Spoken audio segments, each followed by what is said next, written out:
Columbia lawsuit. This is just amazing. I've been telling businesses for a long time that insurance companies just are not paying out on many of these claims. The insurance companies come back to you after you've been hacked or you had ransomware, and you try and file a claim and say, okay, so no problem. Now, you met all of these qualifications, right? And they have this big checklist of everything.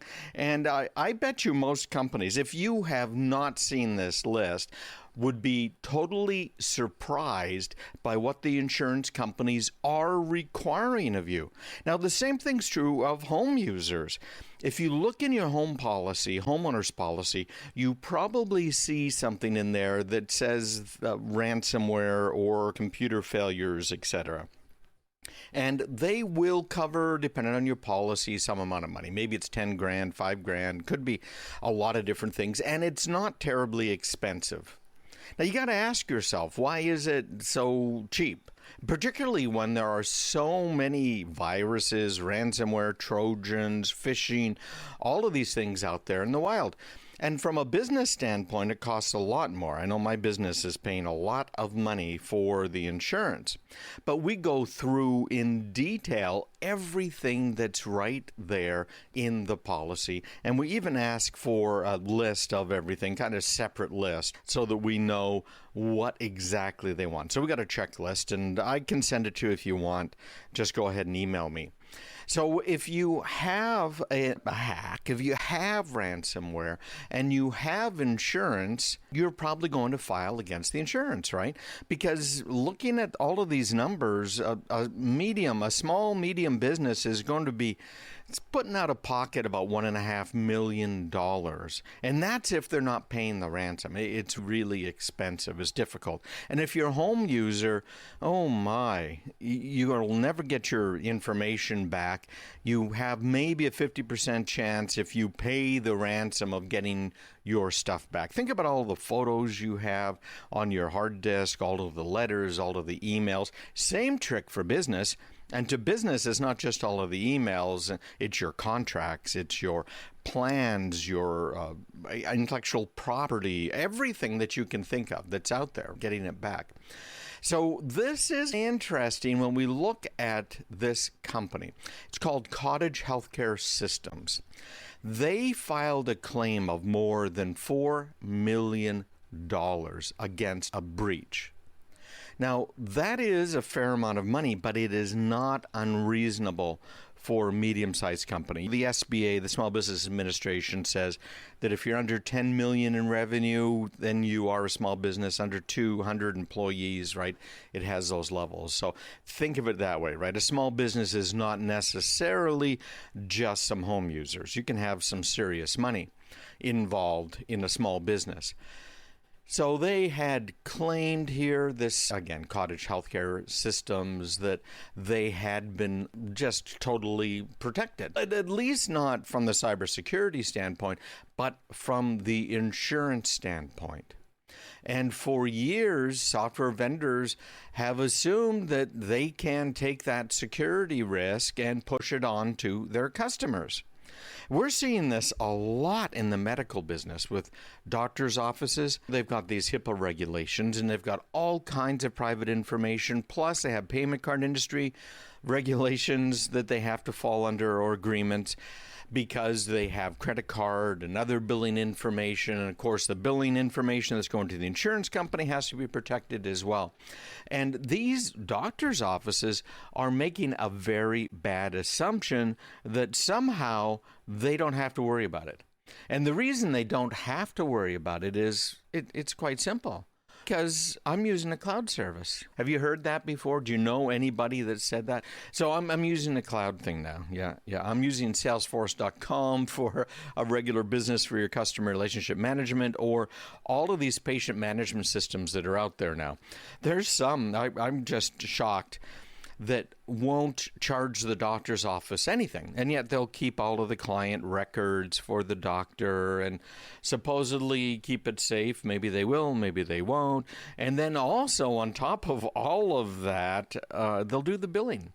And that's how they make their money, because they shave a percentage off of every bill that they issue to the health insurance carriers. So these doctors are sitting there saying, I'm using these online services. I've got Microsoft Office email. I've got whatever it might be. Google has, of course, their professional emails too. And when those guys get hacked, I'm fine because they had my data. Reality is, no, that is absolutely not true. You know, we've seen software companies ship products.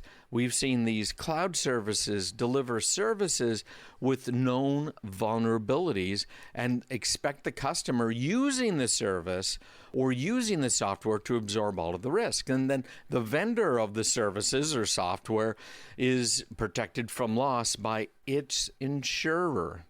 So this is called shifting risk, and the software companies can delay fixing vulnerabilities in their code and maintain their release schedules because they're sitting there pretty thinking, oh, I'm fine. There's no problem here. I got my insurance and it's fine. The customer, that shrink wrap agreement, or maybe even it's a contract that was signed, which is more true for doctors' offices than regular businesses, says that the doctor's office has a liability. I'm afraid to have to inform everybody here that you cannot shift that liability.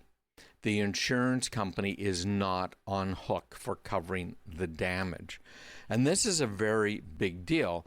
And what I'm talking about is this insurance company called Columbia Casualty. They're a division of this industry giant called CNA, which is, of course, in the insurance business. Oh, that's what they do. So they had paid out this more than $4 million claim. And the suit that was filed by the insurance company against Cottage Healthcare Systems said that they hadn't kept their security controls up to date. And when a breach occurred, they tried to put the insurance company on the hook to cover all of the damages. I've got a copy up on my screen right now from healthitsecurity.com talking about this. This is an older article. This is from 2015. But even then, we knew that you cannot fall back on your insurance. That's why the rates are so cheap, right? They're just not paying out. So the suit is still underway, and it's something we got to pay close attention to, because the court case documents are saying that Columbia, quote, seeks declaration that it has no duty to defend or indemnify Cottage in the underlying action or the Department of Justice proceedings. Yeah, okay. Yeah, the DOJ's in on this as well. So they had to end their practice of what they were doing. And frankly, keeping systems up to date, having the minimum required practices, including replacing just basic stuff, default settings in their IT environment, checking for vendor-supplied security patches, implementing the patches within 30 days, something reasonable. Most of us delay putting patches in place for at least a week. You guys, you're the best and brightest. If you put a patch in that just came out, it might make things a little unstable, right? So a lot of us wait for, I think, good reason, frankly. So the bottom line is, this is, again, over the course of 7 years here, insurers understand that not all breaches are inevitable, and that the companies here, the healthcare companies, the software vendors, the cloud vendors, have to do more to protect their clients. But from what I'm seeing, it just is not happening. It's not happening at all. We are getting people who are looking at an equation differently than you or I do. Look at what happened with Colonial Pipeline. What do you think was happening in the board of directors meetings before the security breach? The same thing with TJX, same thing with Home Depot, same thing with that meat packer, all of these guys. What do you think they were saying? They were saying, okay, Mr. IT Director, how much is it going to cost us to have good cybersecurity? And the IT director is going to say, okay, we need some really great hardware. We need also software. We need it on all of the workstations. We need smart switches so we can trace things when they're inside the network. We need 24-hour manned security operations center with at least one person. So that means 4 people, right? Because 3 people plus people have to have vacations. People go on training. I know my people spend at least a quarter of their time in training. So let me see that over the course of a year, it's probably going to be $5 to $10 million minimum. And so the board of directors says, oh, 5 to 10 million. Oh, okay. How much is it going to cost us if we get breached? Oh, maybe 5 million. Forget it then. We're not going to secure our systems. Now, I'm not saying that this is the conversation Colonial had. I'm saying this is the type of conversations businesses are having, and they should not be having, because frankly, it is not only illegal because you are supporting terrorists by paying these ransoms, but you're hurting yourself and your customers. Stick around. Tesla has a number of cars out, and these things I think are just totally cool. My daughter ended up buying one. She's over in Norway, so of course it was heavily subsidized by the Norwegian government. They get a 25% discount. Yeah, that actually is tax. Yeah, so they don't have to pay the sales tax, which is 25%, okay?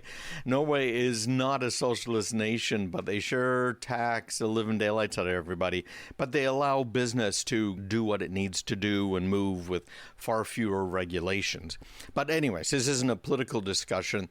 She loves her Model 3, absolutely loves it. They just drove it from Norway all the way back down to Belgium, which is where her husband's from, and they own, I guess, a condo, an apartment down there right on the seacoast in Belgium. It's really a beautiful area. But they love it. They had to stop twice to charge it up while they were on their way. You might have heard that the Tesla Model S long range just got a rating of 405 miles of total range with a combined city highway MPGe of 120. So there's some things I need to explain here. First of all, this 405 miles of total range, it is not going to get that up in the northern part of the United States. When it's cold outside, you will be getting about 200 miles, maybe 300 miles out of it. Because again, you're running the electricity through resistors in order to keep yourself warm. And then you're not going to get it when you have the air conditioning on high. If you're living in the desert Southwest, for instance, or in Florida, trying to keep that humidity down. But the EPA came up with this MPG rating so that you could compare cars and how efficient they are. It's not going to give you any information about how much it's going to cost to run the car. It's just looking at these different cars and coming up with an idea of how efficient they might be, how much electricity they're going to use. So I'm looking right now at a chart that's comparing side by side these Tesla models. So the Model S long range is rated at 120 mpge. So that's miles per gallon electric. They have a really weird way of figuring this thing out. Let me tell you, very strange. They're trying to figure out, well, what is the amount of energy available in 1 gallon of gasoline? And then what's the electrical equivalent of that 1 gallon of gasoline, considering the gasoline goes from the tank out to the wheels versus an electric motor where it's right there at the wheel running that electric motor. They're not necessarily right at the wheel. Sometimes there's a drivetrain involved. Okay, so don't want to get too technical on it. The Model S Long Range Plus is rated at 117. So it's pretty good, but you can use that number to compare electric cars. It's not a comparison with a gasoline car, and it's not really telling you how much it's going to cost to drive, because the EPA is using average costs of fuel across the United States. It's not what you are necessarily going to pay. All right, so You got to pull all of that in. So very cool. Congratulations. If they really are getting 400, 500 miles on a charge, that's wonderful. But I know the way I drive, I will go down. For instance, we drove to Florida not too long ago. And the drive to Florida took a couple of days in my car, and we stop and fill it up. A fill up takes about 10 minutes. My daughter was saying her Model 3, they didn't run the battery all the way down, and they didn't fill it up all of the way. And it was about 20-minute stops. Now, this is in Europe. And in Europe, they have a lot of recharging stations. And these recharging stations can provide a lot of electricity. You're not just taking the car and plugging it into a wall socket. So when I'm driving down to Florida, I have to stop at one of these rapid charging stations in order to stand a chance of being able to get it to charge. But I'm going to a hotel. We stay at a hotel at night. Most of these hotels do not have the rapid charging stations at them. And if I'm lucky, I have some way to plug it in. I remember I was driving my Mercedes diesel. I was down in Connecticut in the middle of winter. It was very cold out. And I couldn't find, this was a big brand named hotel. I could not find a place to plug my old Benz in. Because remember, I have a 1980 Mercedes-Benz diesel. And I knew that if I didn't keep it plugged in, I'd never get it started the next day. So, of course, I wasn't able to get it started the next day. And I had the hotel, they found a 200-foot extension cord for me. They ran it out of a conference room over the hill down to my car. We plugged it in and got the engine warmed up. So we're not as ready for it as they are over in Europe, but we have to start thinking about it. And one of the things that Tesla does is they charge you for pretty much every feature. It's not what you might call a menu list of options. Yeah, there are some options that you can get on it, and one of them is the autonomous mode, and Tesla has continually cranked up the cost of this autonomous mode. I think it was like $2,000 initially, and now it's up to $4,000 or $5,000 for it. So Tesla thinks, well, you will pay for it, and we'll get the money from you all at once. Of course, there's financing stuff involved, but that's a different part of the transaction. To me, it makes sense. Tesla is a company that is sitting on a little cash, but they're trying to be cash positive. And they would rather have your money today for an option that isn't even really available yet than wait and get the money from you later. So that's what Tesla's strategy is. On the opposite end of that spectrum is Volkswagen. Of course, the people's car, it's been around for quite a while, and it is made in Germany, and they had a great meeting of their board very recently. And they're looking at how do we charge for things like autonomous mode? What do we do? If you look at what the computer industry has been doing for a very long time, I remember this one, our IBM 360 back in the early 70s. And if you needed an upgrade, this wasn't just true of IBM, this is true of Control Data, of everybody. If you wanted an upgrade, you wanted it to be faster or basic upgrades without rolling in more memory. Yeah, they used to roll it in on pallets to get another 64K of memory. It was just crazy. Anyhow, if they were going to give you an upgrade, they would have a technician come in and effectively turn what we call affectionately in the industry the golden key. And digital equipment did the same thing. You could get a speed improvement by just having the technician come in and turn the golden key. In some cases, it was actually located, and it was a keyhole right behind the main console on the front of the computer. In other cases, it was a little bit of software that they installed. And Volkswagen is saying maybe what we should do instead of what Tesla does and have an extremely expensive car that people can't afford. Not everyone can afford. We're talking 120 grand for that Tesla I was just talking about at the high end. Maybe what we should do is give this golden key concept a run. So they're saying maybe just like you would have an Uber driver drive you somewhere, maybe the way to do this is charge you $8.50 per hour for you to use a Volkswagen's fully autonomous mode. I think that's a great idea personally, because you're going to be driving the autonomous car yourself when you're in the city. Most of the time, that's where I'm driving.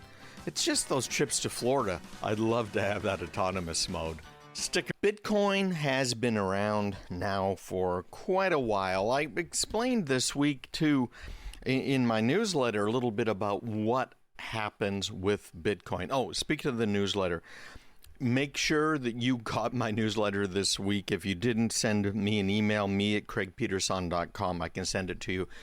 But I sent out that video I've been promising of how to block this Russian malware, ransomware, by installing the Russian keyboard.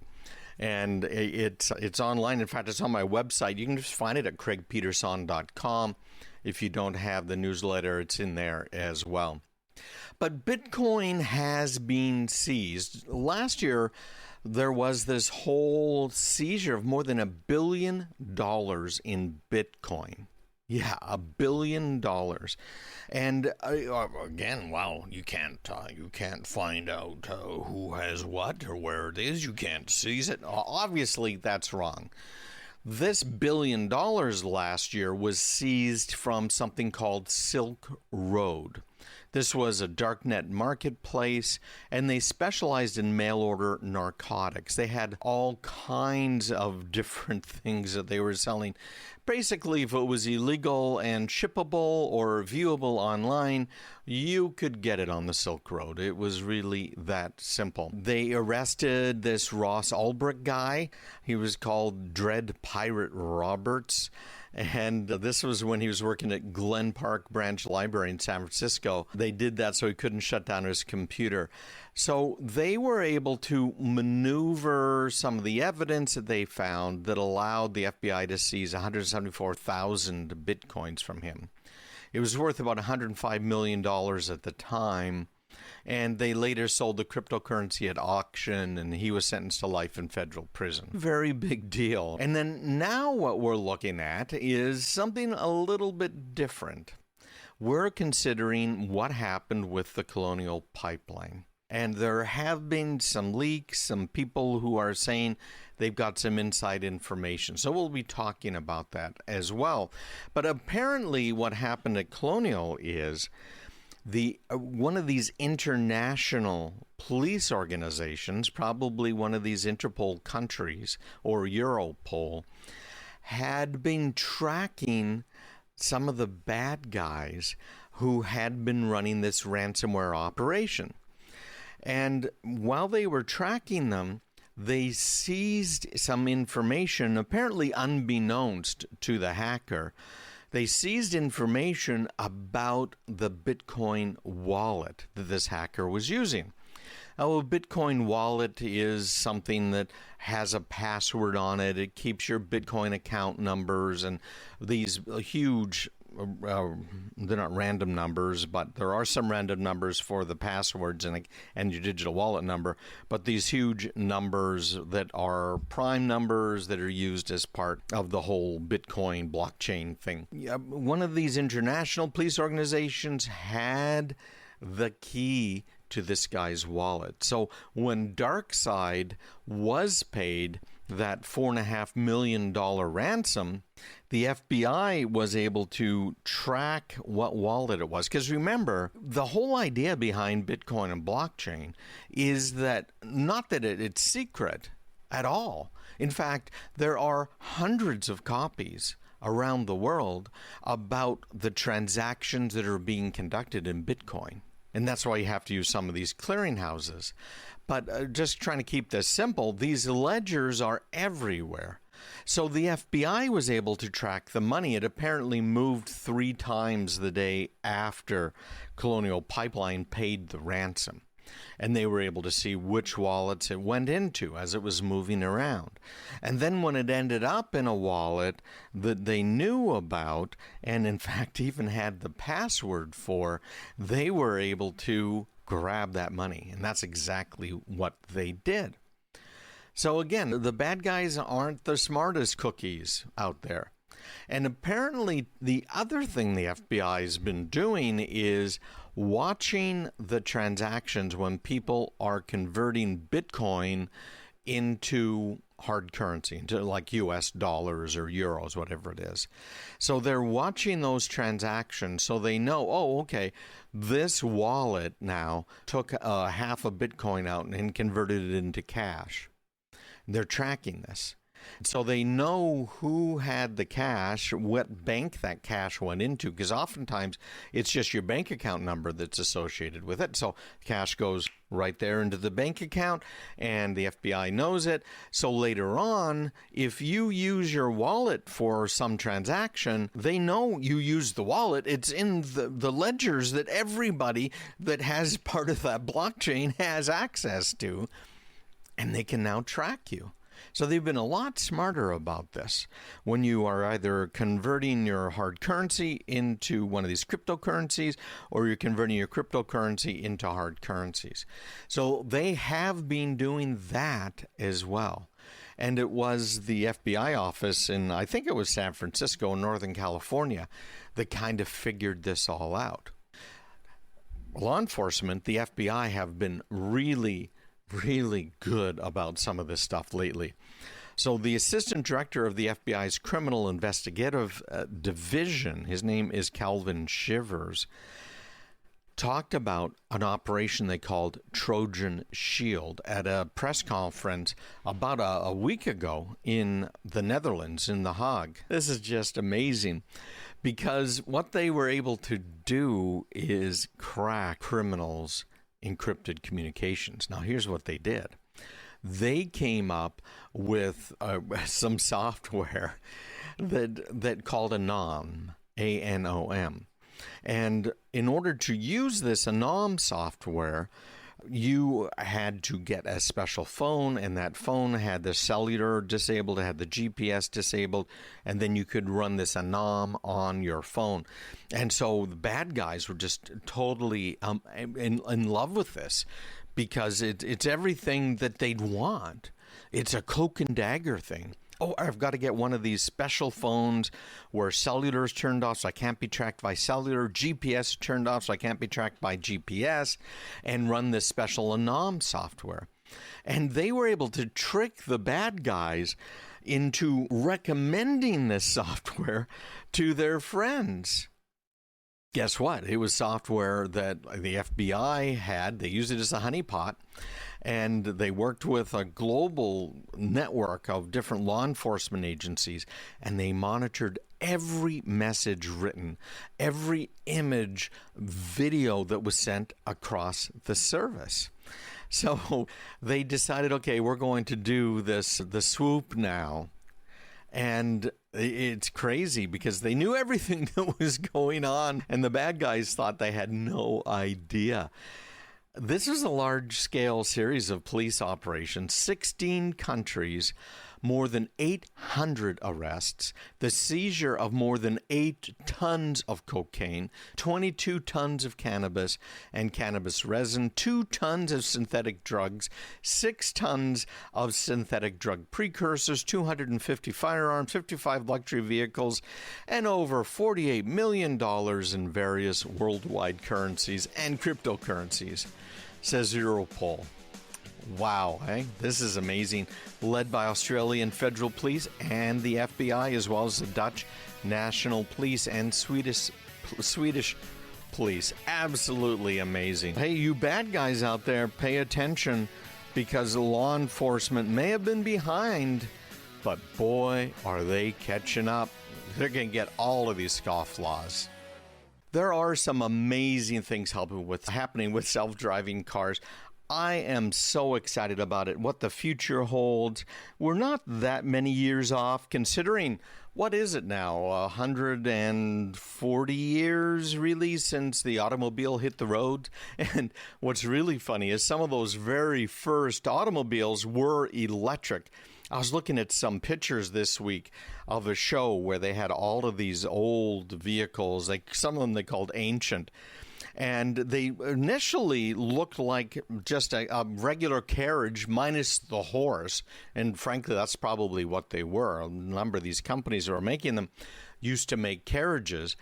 And so they look funny. And they had in them batteries, lead acid batteries. So you'd charge these things up. They'd probably take you a few miles before the batteries ran out. They didn't go very fast.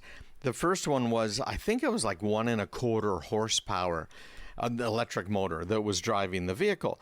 But that is pretty darn cool. Of course, it fell off of favor because it's so much more efficient and effective to just burn fuel. And one of the very first engines ever made was a diesel engine. They're just amazing technology. Fast forward to today, and we're going back to that. There are some real advantages to electric vehicles. Hey, you're not really reducing anybody's carbon footprint, but what you are doing is having a very clean vehicle going down the highway. That vehicle, not considering its manufacturing, not considering that they used coal or natural gas or even wood products to generate that electricity. All of that aside, that car going down the highway, it's nice and quiet. It's pretty darn safe. Tesla broke the testing equipment when they first were being tested for the crash impacts. And they're also very clean. I don't mind following an electric car, right? I'm not getting all of those nasty odors that you get from like a Harley that's been detuned by somebody that thought that a loud motorcycle made them even cooler than they were before. Yeah, I have opinions about those types of riders. Anyhow, we have a big announcement this week. In fact, two of them from Waymo. Waymo started as Google's self-driving car project back in 2009, and then it was spun off and has had some amazing rounds of funding. They had a $3.25 billion fundraiser in 2020. Isn't that amazing? So that was the first time Waymo had turned to investors beyond Google. And the round was oversubscribed, if you know what that means. And in other words, it was very popular. And there are a number of big names that really backed what Waymo was doing and were part of that $3.25 billion fundraising. They include Andreessen, AutoNation, Canada's Pension Plan, Fidelity, Magna, Perry Creek Capital, Silver Lake, T. Rowe Price, and others. It's just absolutely amazing. Now, that was beyond the $5.75 billion raised from the two external rounds. Isn't that something? They just announced this last week that they raised another $2.5 billion in a second external funding round. That Google's parent company, Alphabet, says it shows investors are patient when it comes to commercializing autonomous technology. What is happening with Waymo? Waymo still is using LiDAR, which is phenomenal technology. We've had the LiDAR people on my radio show before where we talked about what the tech was.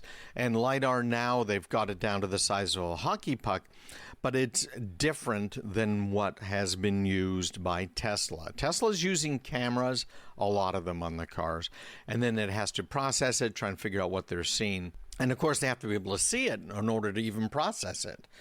However, with LiDAR, you do have potentially cameras on the vehicle, but it's using a radar, basically, and these lasers to have a complete map of everything, down to, in some cases, millimeters, but most of the time, it's centimeters in resolution.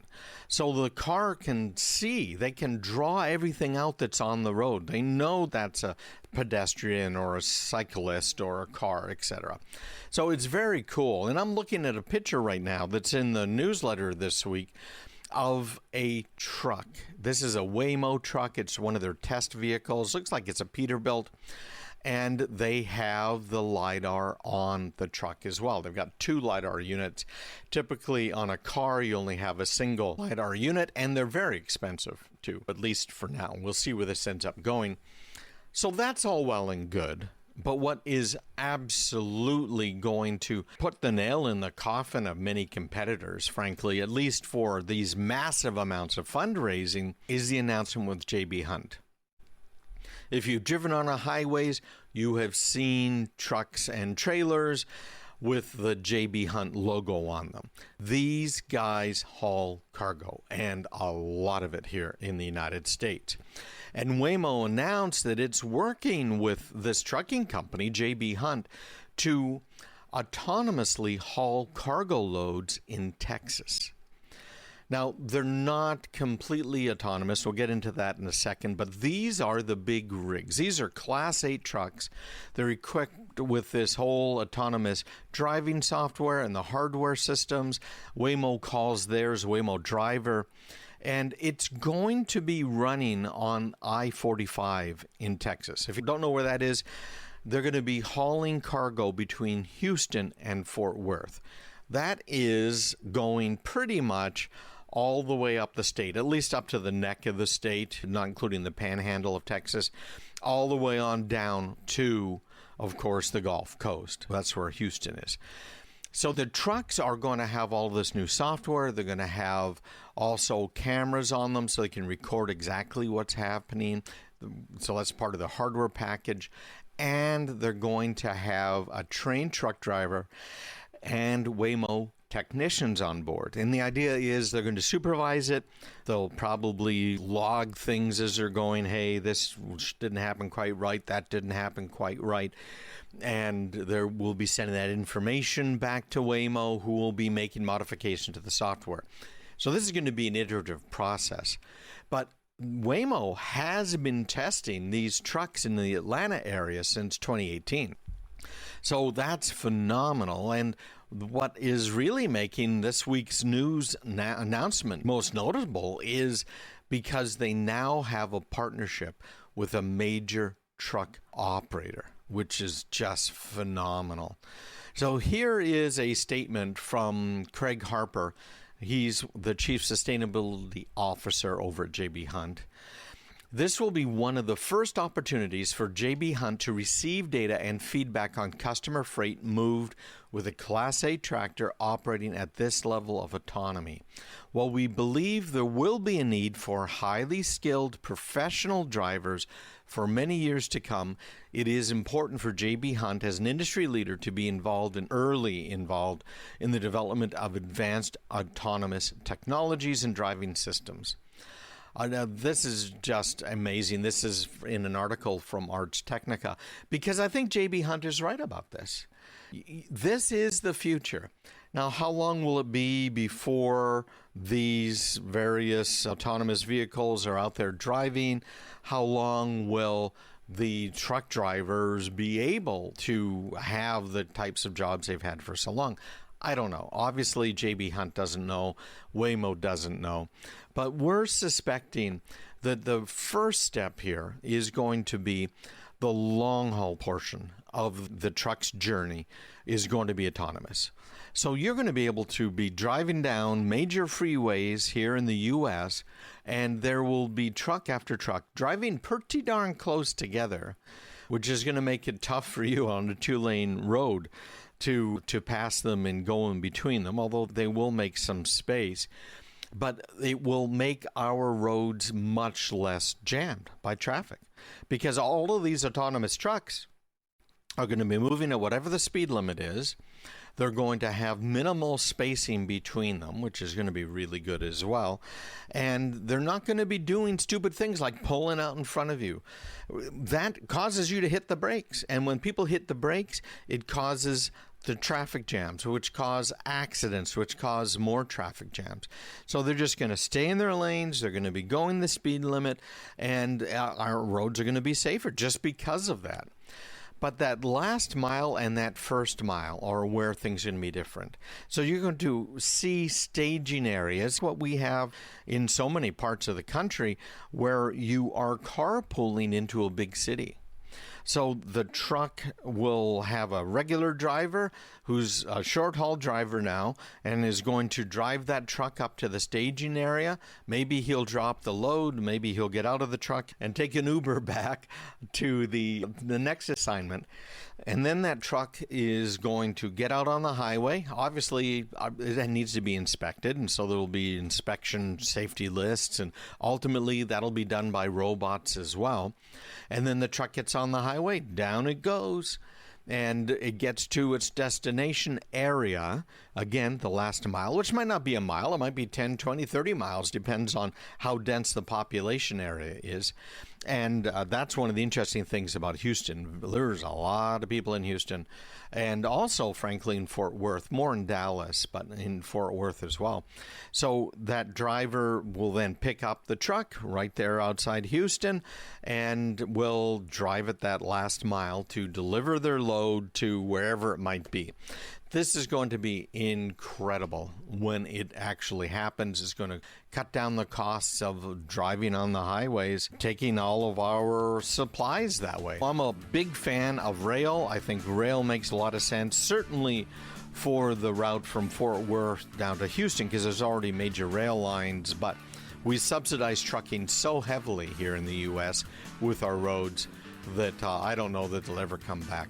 This whole cyber warfare thing has been really something. Frankly, we are in a war, and I've said that before. It's a cold war. Hopefully it'll never become a hot war, but we are being attacked like crazy. Now remember, we have attacked other people as well in the cyber realm. We certainly attacked Iran along with Israel, the two of us working together, and we've probably been involved in some other things. There's one or two attacks that happened in Russia that were probably us, but we never really took credit for, unlike the Iranian attack. We are being attacked by criminals and by governments. So it includes governments like North Korea that really are attacking to get hard currency. It is one of the major ways they generate money in North Korea is by attacking other people and then holding things ransom, doing various other things. Think of the Sony breach, which was just absolutely amazing. And they hold it over your head.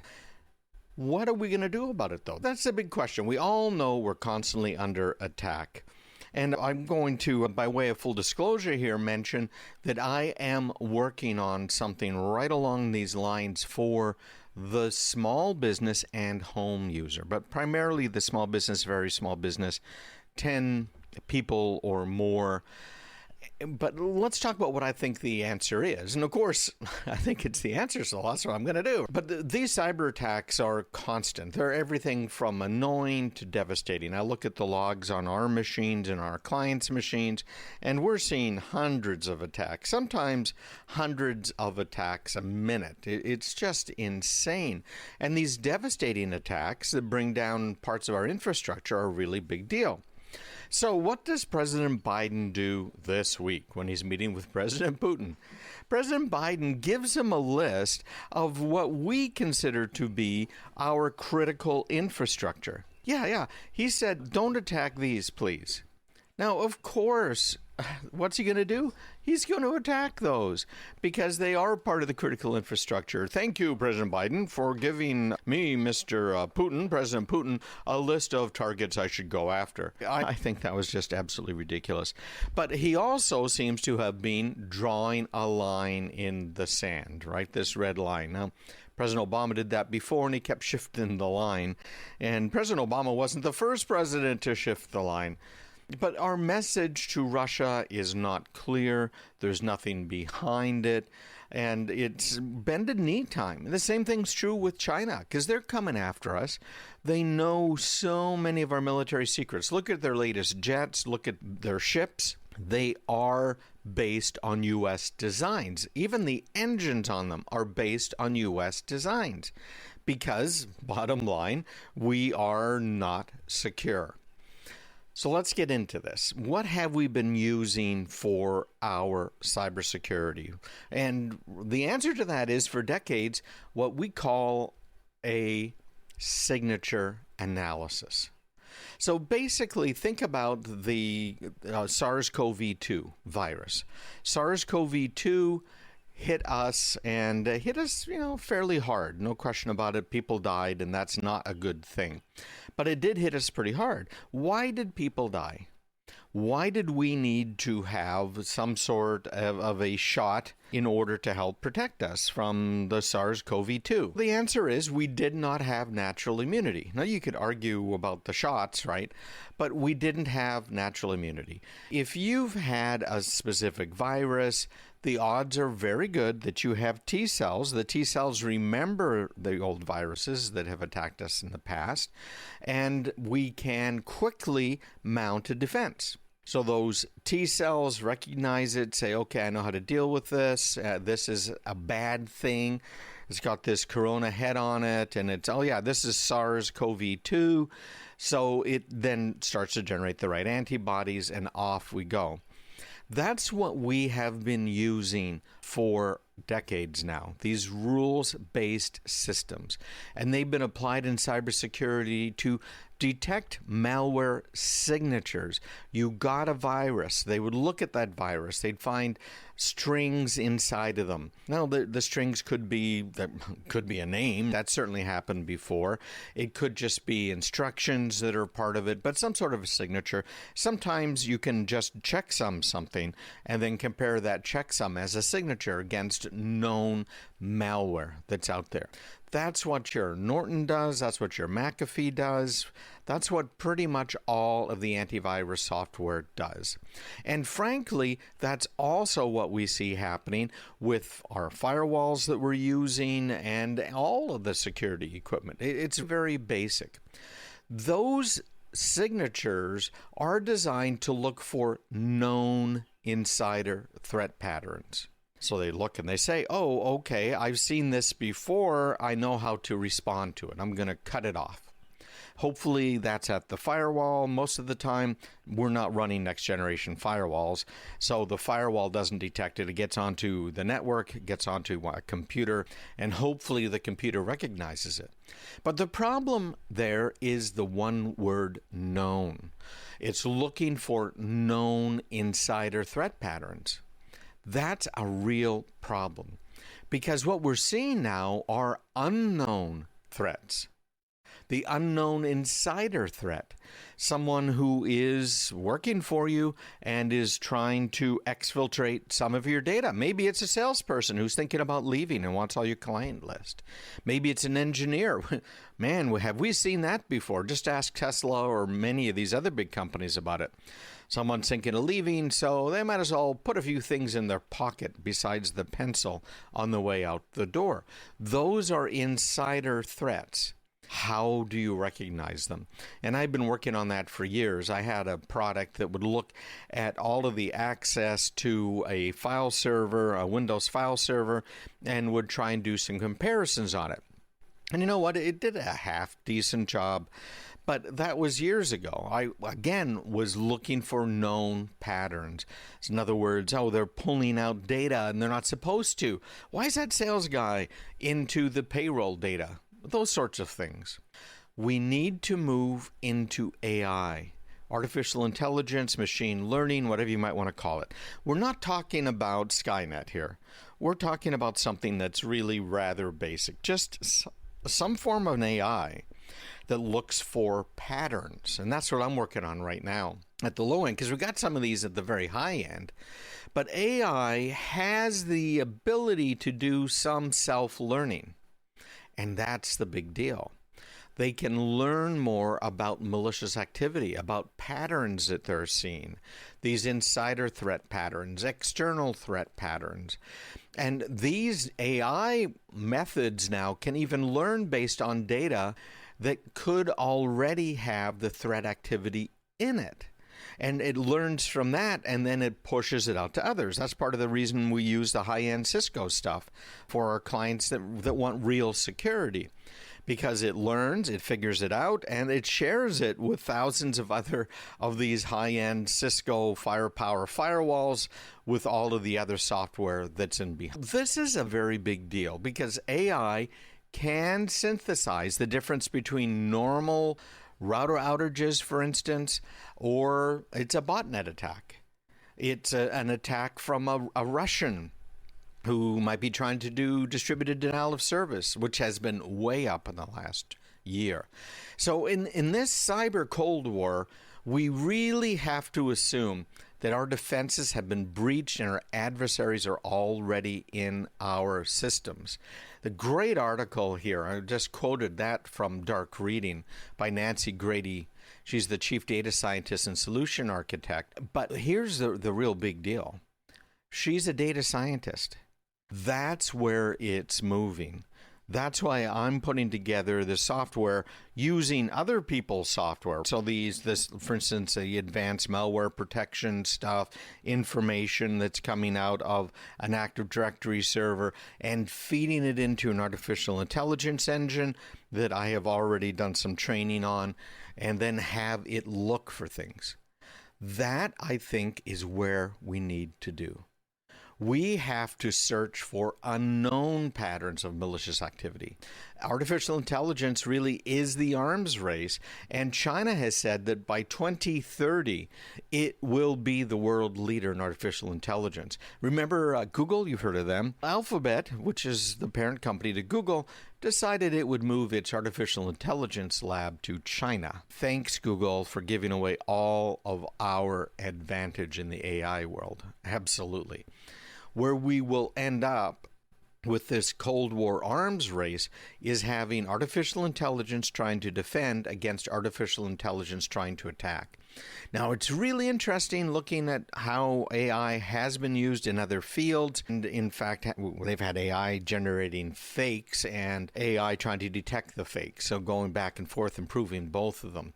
We'll survive all of this, but right now we have to change our approach and change it in a very big way, because our resiliency in our businesses and as individuals, we can't view this as a costly option anymore. We can't view this as just a mathematical equation. Hey, it's cheaper to pay the fines than it is to keep our data safe.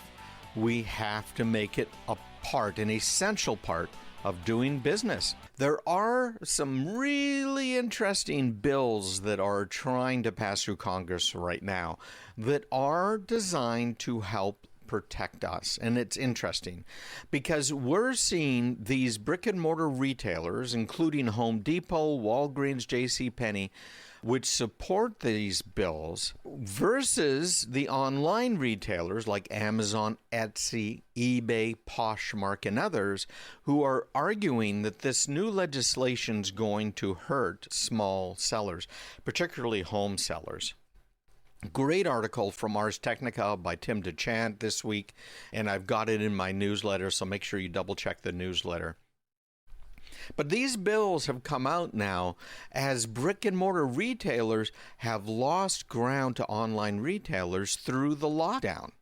In 2020, 20% of consumer retail purchases were made online, compared with 14% in 2019. But the legislation is also being proposed in response to this slew of counterfeit, stolen, and dangerous items that have shown up on these various online retailer websites. Now, we know that there are problems with some of these. For instance, there are all kinds of fake reviews. And a while back, I talked about them here on the show, what you can do in order to tell if it's a fake review or not. You can just do a search for Craig Peterson fake Amazon reviews, and you can listen to that segment that I did. It is usually not that hard to tell. But that's how we're valuing things. We go online, we're trying to evaluate. Most of the time when you're looking to get something, you're not looking for all of these things that you want. Yeah, okay, there's that. But you're primarily looking to eliminate things. So you can say, okay, well, that one's not going to work for me. That one's not going to work for me. That one's not going to work for me. Okay, good. So I only have this one thing left. So you're not really having to make a decision. When you go to Amazon, people are looking at that rating.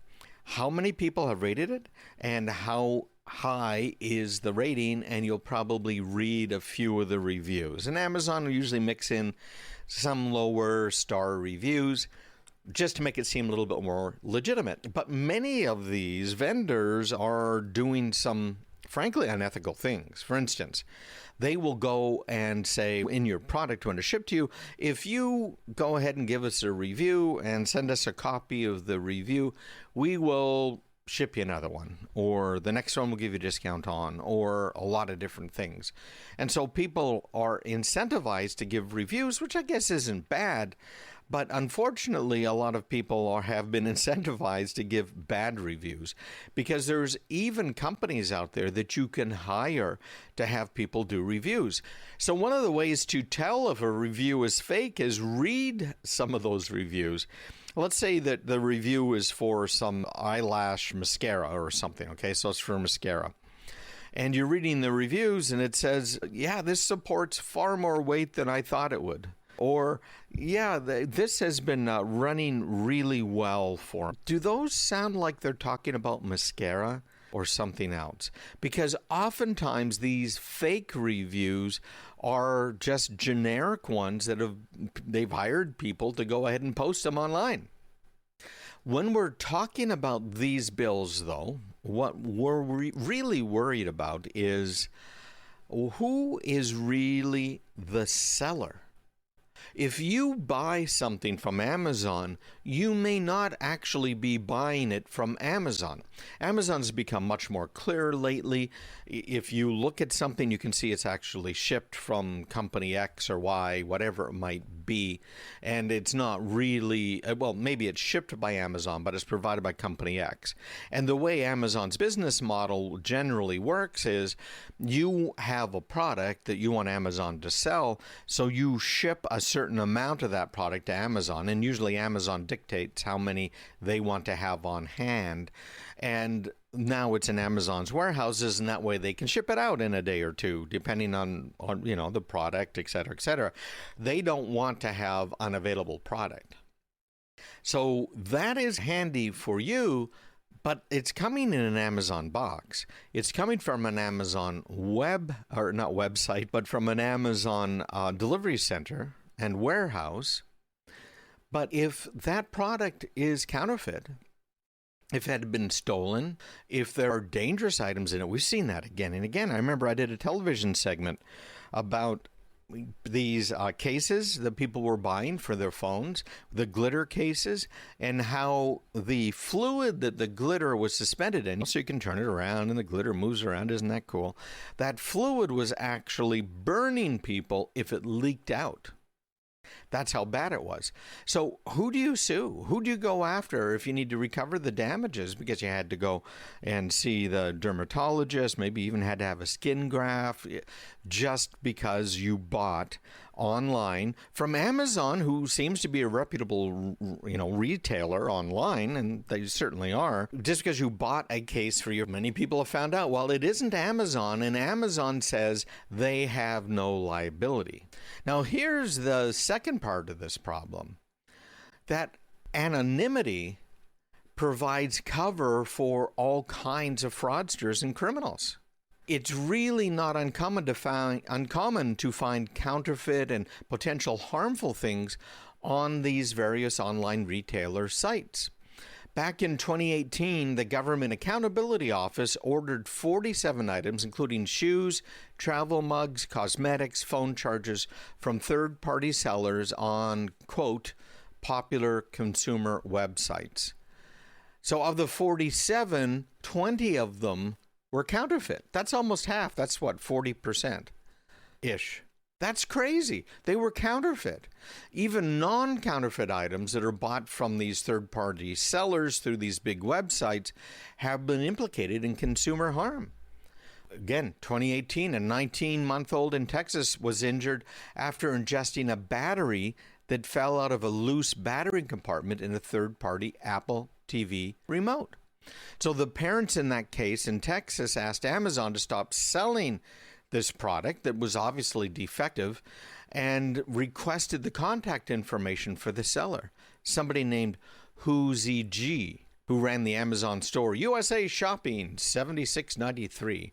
So that's the guy that actually sold the remote. Amazon stocked it in the warehouse, shipped it when the people paid Amazon. Hugely Lee never responded, and Amazon said that they were never able to locate that person. So the parents sued Amazon in Texas State Court, arguing the retailer is liable for the defective product. Amazon, on the other hand, says, hey, I'm just a middleman. I have no liability. That's the argument. And that's why we've got these brick and mortar retailers pushing back for changes.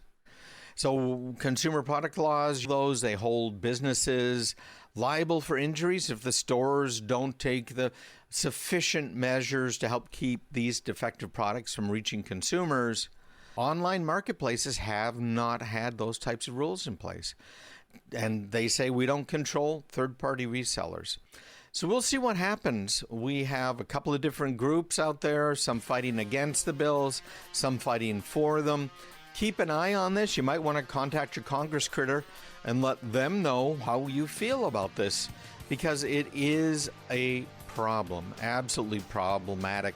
No fewer, by the way, than 17 states have proposed legislation about this. Let's talk about TrickBot and this investigation, because it has now revealed the details of a massive cybercrime organization. And when we think of these, I often think of Tony Soprano, where you've got this one guy or gal as the head of the whole thing, and it's a mafia organization, and you've got your lieutenants and everybody else in place. It's well organized, and you know who you can trust and who you can't trust, and you bring in people slowly but surely.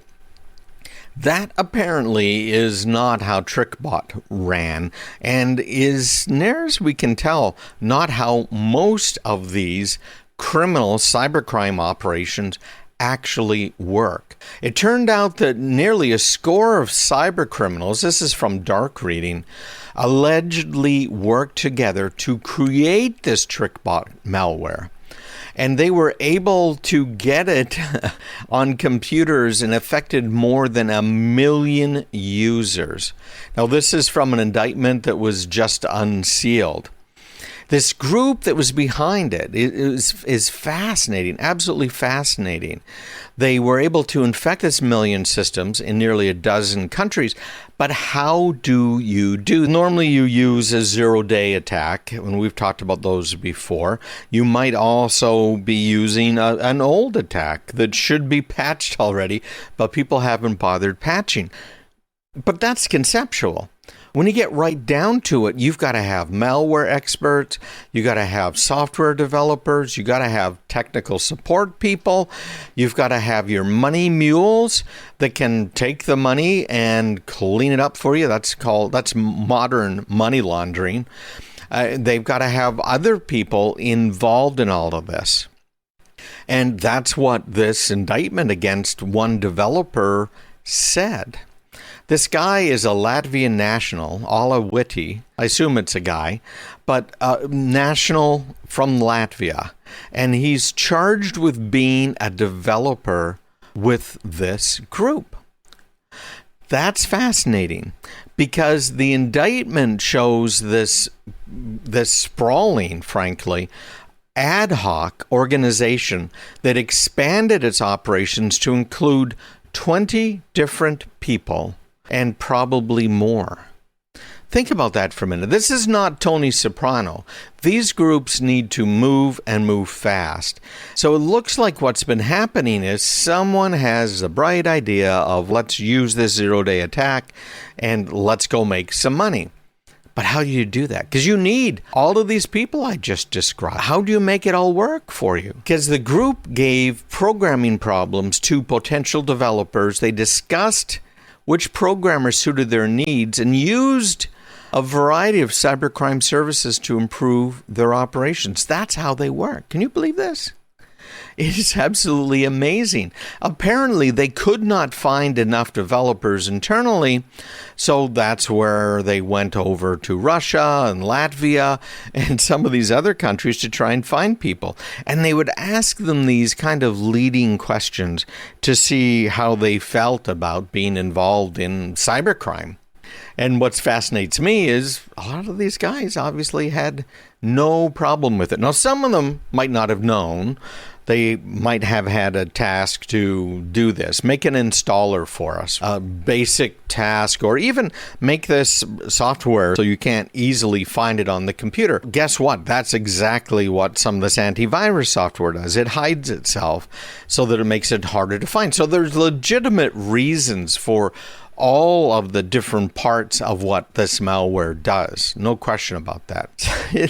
Here's a quote from this guy at Malwarebytes. His name's Adam Quada, and he's a director of the labs over there, Malwarebytes. He says, there is the group that compiles the malware, then they pass it to the group that encrypts the malware, and then they pass it to the person who distributes the malware.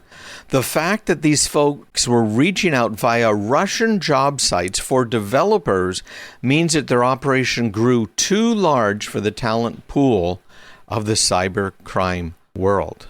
Isn't that something? So not only are we having trouble in the U.S. hiring people, they're having trouble overseas as well. Now, the operators of this TrickBot malware had some serious success, and they got the attention. You can't infect a million computers in a dozen countries and not get attention. And so the U.S. investigators were able to gain access to communications between a lot of the people behind the operation. Does that sound familiar? The FBI and others have been doing that successfully, and we talked earlier in the show about some ways they've been doing that. So they had some of these communications, they knew what was happening, and they were able to combine the government agencies and industry to crack down on it. Now, you've heard me talk about the FBI's InfraGard program, and I'm a proud member of InfraGard. I was involved with InfraGard pretty seriously for quite a while. I ran all of their webinars, all of the training stuff for a couple of years. And so I know those guys. This is what InfraGard is about. It's about knowing what's going on out there, knowing what to defend against. It's not just computers, by the way. In fact, it's mostly not computers, which annoys me. But it goes everything from terrorists for physical security all the way through various healthcare warnings and things that are going on to protect every part of our infrastructure. Even lawyers are allowed to get into this, law firms, okay? But the whole idea behind InfraGard is to get the government and industry working together. It's been around a long time, and I only found out about it myself within the last, 5 or 10 years. But combined, the government and industry were able to take down this malware group in October. This is absolutely amazing because the operators were able to recover really quickly as well. So this indictment's a little bit redacted, so we don't know all of the details. But because they had access communications, they started to put the screws down on a couple of these people who were involved. And by the way, 2 of these participants were talking about using a server based in the United States as a way to hide where they were coming from. And I've talked about that before, how they can hop from machine to machine and make it look like it's coming from someplace it's not, which makes me wonder about some of this Russian invasion, as whether or not it's really from Russia or perhaps it's from China, just pretending to be Russian. Isn't that just amazing? One of these guys in their email said they should say thank you to us that we are stealing money from the Americans. We should get the Medal of Valor. Just absolutely incredible. These people, we got to understand how they think, what they're doing in order to really be able to combat them, frankly. Okay. By the way, it looks like we were able to recover money from these TrickBot guys. So much for cryptocurrencies being absolutely safe for the bad guys. Again, I really appreciate you guys, and take a minute if you would. Visit me online, craigpeterson.com. You'll find all of my newsletters, not the newsletters, but all of our podcasts, everything we're doing every week up there. The newsletters, however, you will find the way to sign up there. And once you're signed up for the newsletter, I'll send you a few of my special reports. You'll learn about passwords and password managers, the right way to handle it, and which ones are available, which ones I recommend, and a whole lot more. Plus, you'll get my newsletter in email every week. I don't usually post them up on the website. Maybe I should. Anyhow, this is a story from Fox Business. Daniela Genovese? Yeah, there you go. That's probably how it's pronounced in English. This is really scary because it's showing that the private login information belonging to tens of millions of people was compromised after malware infiltrated over 3.2 million Windows-based computers during a 2-year span. Are you kidding me? 3.2 million Windows-based computers over a 2-year span?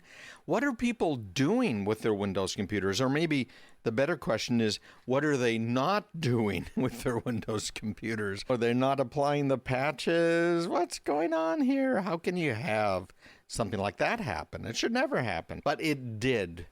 So there's a report out by NordLocker that a custom Trojan type malware infiltrated the computers between 2018 and 2020 and stole 1.2 terabytes of personal information.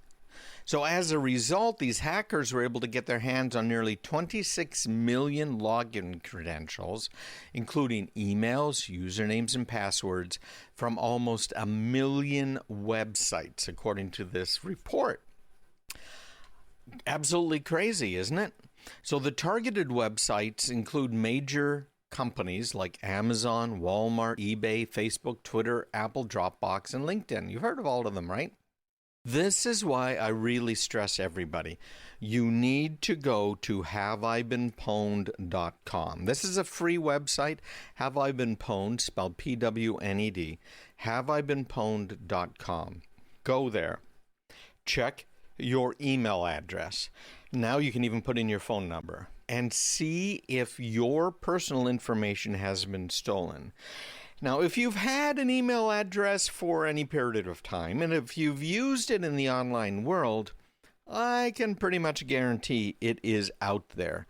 So double check, because what that's going to do now is let you know which passwords you're going to have to change.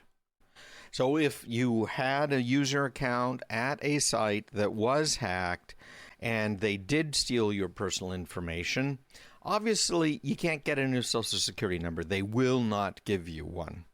But you can change your password because so many of these breaches nowadays are using brute force techniques. So they'll look up these massive databases of all of the stolen credentials, and then they will try these email addresses along with the stolen passwords to see if they can get in.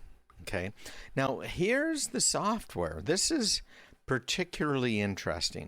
Many of us say, I use a Windows cracking tool. Or I don't have to pay for the Adobe software because I've got this cracking tool. And same thing with these games I'm playing. Yeah, they're all cracked. Okay? Guess what? That illegal software, which included a pirated version of Adobe Photoshop 2018, this Windows cracking tool, and several cracked games, had within it this malware. So in order to steal the personal information, this malware is reported to be able to take screenshots of a person's information and also their photograph, okay, if the device had a webcam. And among the stolen database were 2 billion browser cookies and 6.6 million files. Now, with those browser cookies that they've stolen, they can effectively log into websites, because a lot of websites will set a cookie saying, yeah, this is a legitimate session. So all they have to do is use that cookie. It's that easy, people. It's that easy. So 2 billion browser cookies, 6.6 million files, including 1 million images. I wonder what some of those images were.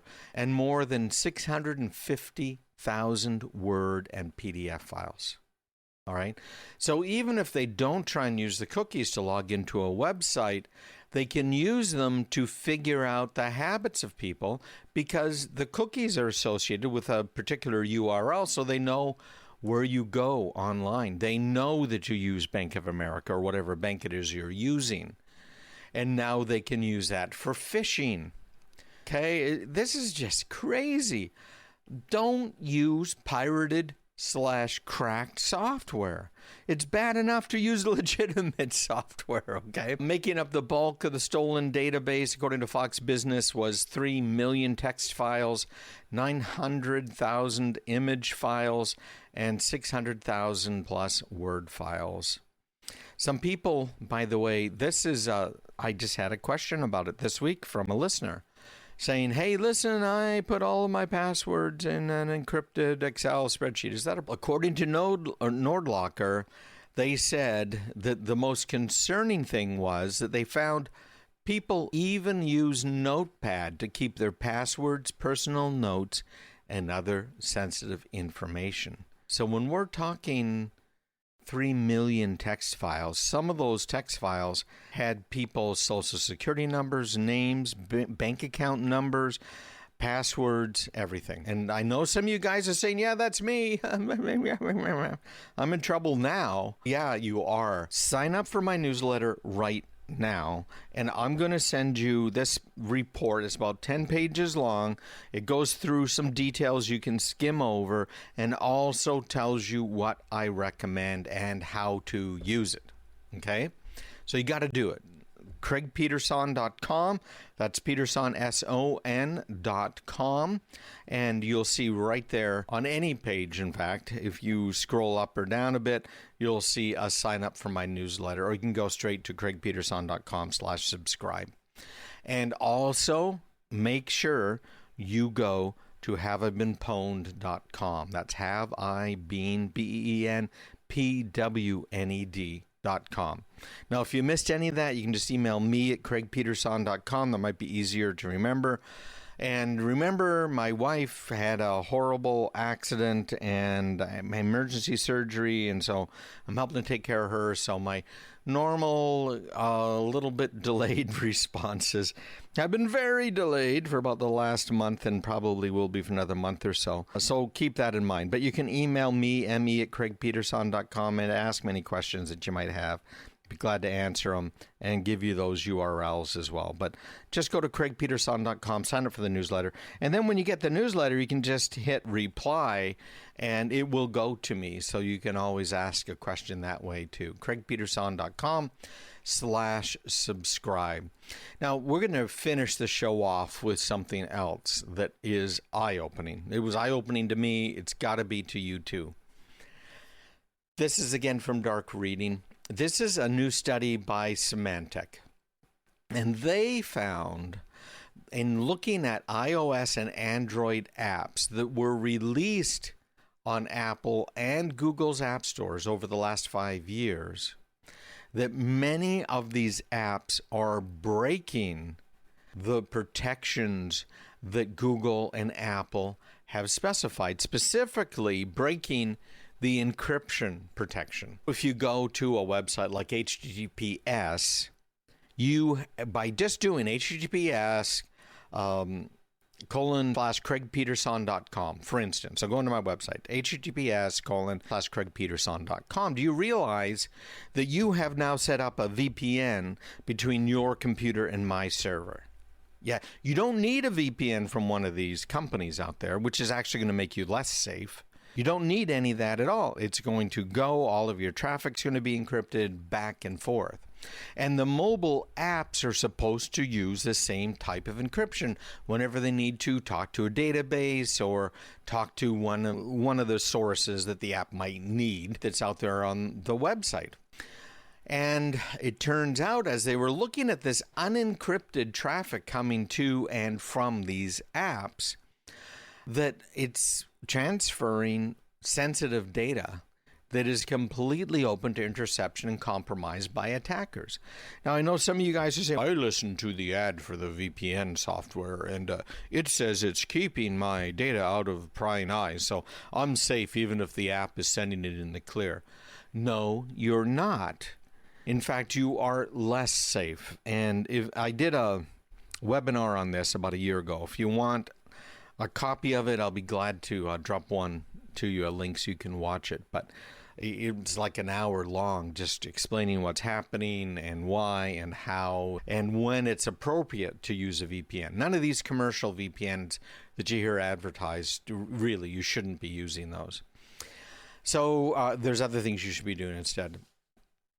Symantec recently analyzed hundreds of thousands of these things, and it showed that 7% of iOS apps and 3.5% of Android apps intentionally break in the encryption requirements from the app stores.